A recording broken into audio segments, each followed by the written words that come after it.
War is always, in any place, at any time, a terrible thing.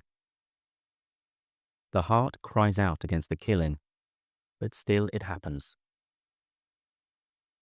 Somewhere in Uganda, Dora and her friend Akayo, who tells this story, are fighting in a war. They carry big AK-47 guns, and they know all about death and killing, pain and fear. They are children, 12 years old. The little boy's cries are getting quieter, weaker. I can only just hear the words. Please, please. No, no, no. Help me. Help. Now there is a louder voice. The voice of Mad Tiger, our commander. He is 14 years old. Hit him harder, he shouts at us. Get closer to him. Use your whips. Harder. The noise of our whips through the air is louder than the boy's cries. Our war is good, shouts Mad Tiger. We must clean out bad people. We are soldiers. No escaping, no running away. Everyone must fight. The other commanders smoke their cigarettes under a tree. Go on, they laugh at us. Get blood on your hands. The boy on the ground stops moving. Our whips are still. It is over. I feel ill. There is something hard in my throat, like a stone. I can't breathe. My friend Dora also tried to escape, and she'll be next. They will order me to kill her. Dora and I have been close. We are both 12 years old. Dora, who is going to be a doctor after the war.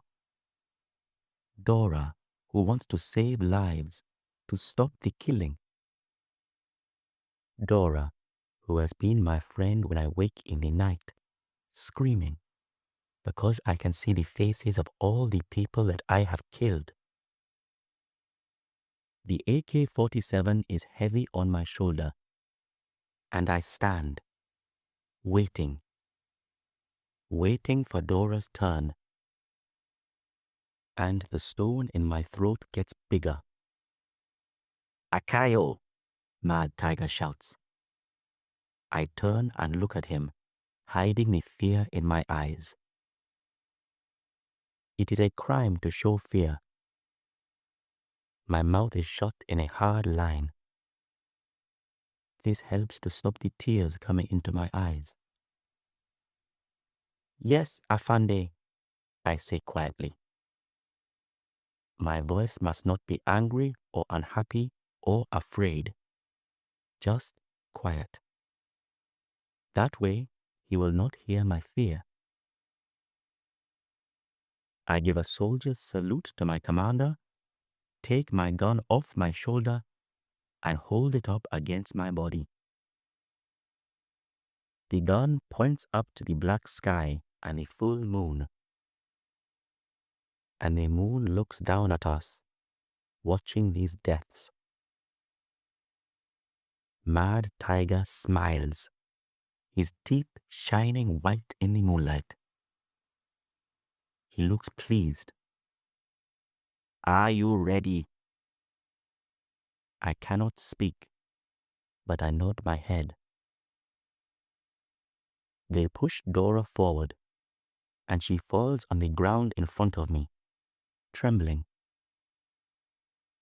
She is so small and thin, like a flower shaking in the wind. Our eyes meet. We cannot use words, so we speak with our eyes.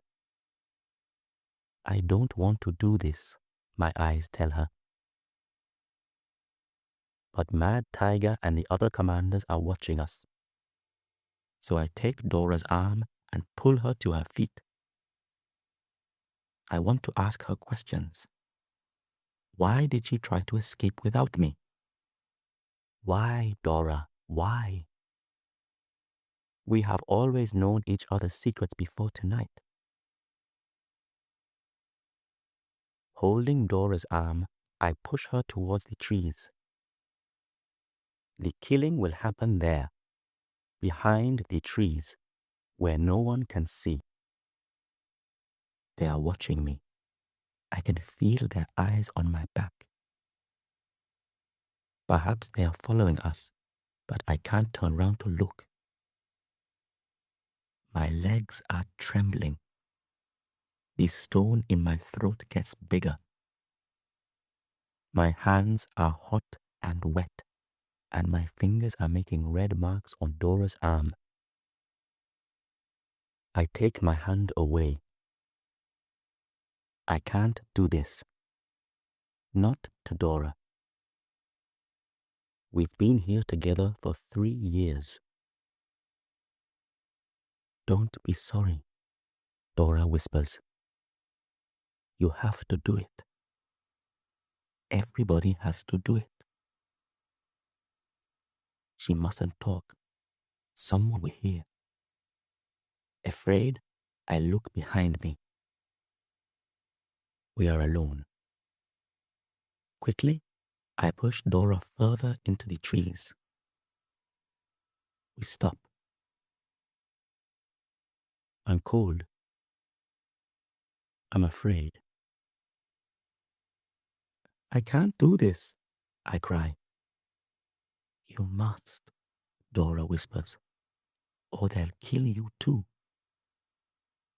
Then they must kill us both. A stone in my throat goes away with those words.